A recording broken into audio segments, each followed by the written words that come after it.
मुझे आजाद करो वरना मैं तुम्हें छोड़ूंगा नहीं। तुम उसी तरह तोते के रूप में भटको। नहीं नहीं, मुझे आजाद करो वरना मैं तुम्हें छोड़ूंगा नहीं। अब तुम मेरा कुछ भी नहीं बिगाड़ सकते। अब तुम जाओ यहाँ से और अब से ऐसे ही घूमो। अब तुम्हें पता चलेगा कि दूसरों को दर्द देने में कैसा महसूस होता है। इसके बाद वह राक्षस वहां से उड़ जाता है। मर्चो और उसकी पत्नी सीता दोनों खुश हो जाते हैं। मर्चो पहले की तरह काम करने लगता है।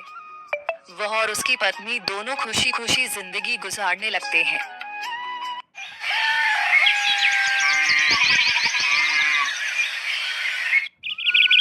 मर्चो जंगल से लकड़ियां काटकर बाजार में बेचने गया, लेकिन उसे लकड़ियों के अच्छे दाम नहीं मिले। इस पर मर्चू ने कहा, अरे भैया, इतने कम पैसे? इन पैसों में तो 2 वक्त का खाना भी नहीं मिलेगा। आप मुझे बहुत ही कम पैसे देते हैं। मैं इतनी मेहनत से लकड़ियां काट कर आता हूँ, लेकिन उनके पैसे मुझे बहुत कम मिलते हैं। भैया, तुम्हारी लकड़ियां होती ही इतनी कमजोर हैं कि मैं इससे ज्यादा पैसे नहीं दे सकता। तुम्हारी लकड़ियों के बस इतने ही पैसे बनते हैं। अरे भैया, कुछ ज्यादा कर दो ना। वो क्या है ना कि इन पैसों का तो कुछ भी नहीं आता। मैं अपनी जिंदगी कैसे गुजारूंगा? भैया, तुम जाकर अच्छी लकड़ियां लाओ, तभी इन लकड़ियों का अच्छा दाम मिल पाएगा, वरना इन लकड़ियों का तो यही दाम है। ये सुनकर मर्चू बहुत ज्यादा परेशान हो गया और पैसे लेकर किराने की दुकान से सामान खरीदकर घर आ गया। घर पहुंचते ही मर्चू की पत्नी सीता ने कहा, अरे जी, सामान ले आए आप? हाँ जी, सामान ले आया हूँ। सीता के चेहरे पर खुशी छा जाती है, लेकिन जब उसने सामान देखा, जी, इसमें तो बहुत थोड़ा सामान है। हाँ सीता, मुझे पता है कि यह सामान बहुत थोड़ा है, लेकिन मैं क्या करूं? मेरे पास जितने पैसे थे, मैं उतने का ही सामान लेकर आ गया हूँ।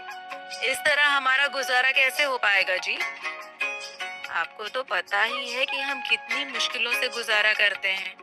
हाँ हाँ, मुझे पता है, लेकिन मैं कर भी क्या सकता हूँ? मेरे पास इतने पैसे ही नहीं कि हम एक अच्छी जिंदगी गुजार सकें। इतनी मेहनत कर रहा हूँ, लेकिन फिर भी मेहनत का फल नहीं मिल रहा। इतनी मेहनत से अच्छी लकड़ी काट कर आता हूँ, लेकिन मुनासिब दाम नहीं मिलता। मैं तो बहुत परेशान हूँ। क्या करूँ? कहाँ जाऊँ? अरे जी, आप परेशान न हो, आप कोई और काम देख लें। मैंने कई बार काम तलाशने की कोशिश की, पर किसी ने भी मुझे काम नहीं दिया। ये सुनकर सीता भी काफी ज्यादा परेशान हो गई। मर्चू से सीता की परेशानी नहीं देखी गई। उसने अपनी पत्नी सीता से कहा, मैं फिर से जंगल की ओर जा रहा हूँ। अरे जी, अभी मत जाइए ना, वैसे भी शाम हो रही है। आप कल चले जाइएगा, अभी मत जाइए। ठीक है, अगर तुम रोक रही हो तो मैं नहीं जाता। मैं कल चला जाऊंगा।